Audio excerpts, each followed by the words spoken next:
आपला व्यवसाय चालू करताना तुमच्या व्यवसायाचा मुख्य हेतू हा प्रत्येक कर्मचाऱ्यापर्यंत पोहोचलाच पाहिजे.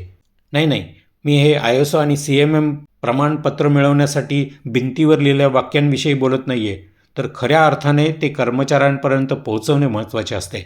कसे ते सांगतो.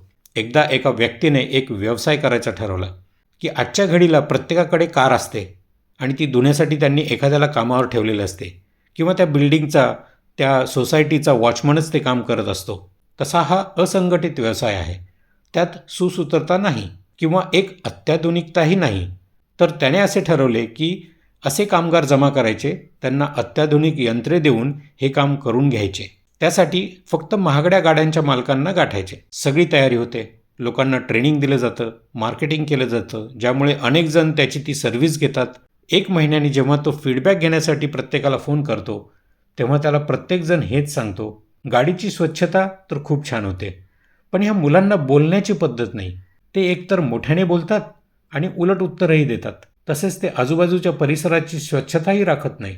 गाडीतली घाण किंवा कचरा ते तिथेच टाकतात. तेव्हा ही व्यक्ती त्याच्या एका कॉर्पोरेट ट्रेनिंग देणाऱ्या मित्राशी बोलते. तेव्हा त्याला कळतं की त्या लोकांना बोलण्याचं तसंच स्वच्छतेचं ट्रेनिंग दिलं पाहिजे. पण ते नुसतं क्लासरूम ट्रेनिंग नाही, तर त्यांना ते दाखवलं पाहिजे. म्हणून तो त्या सगळ्या गाडी धुणाऱ्या मुलांना एक दिवस 5 स्टार हॉटेलमध्ये जेवायला घेऊन जातो. तिथे गेल्यावर सगळेजण तिथली स्वच्छता बघून आश्चर्यचकित होतात. तिथला प्रत्येक कर्मचारी त्यांच्याशी अदबीने बोलतो. हे बघून सगळ्यांना कळते की आपण सर्व्हिस देतो म्हणजे नक्की काय दिले पाहिजे. फक्त गाडी स्वच्छ करायची नाहीये, तर आपल्याला ग्राहकाचे मन देखील राखायचे आहे आणि ते जिंकायचे देखील आहे.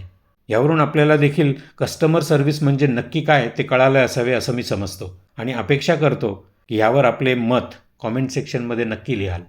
बघा, पटतंय का?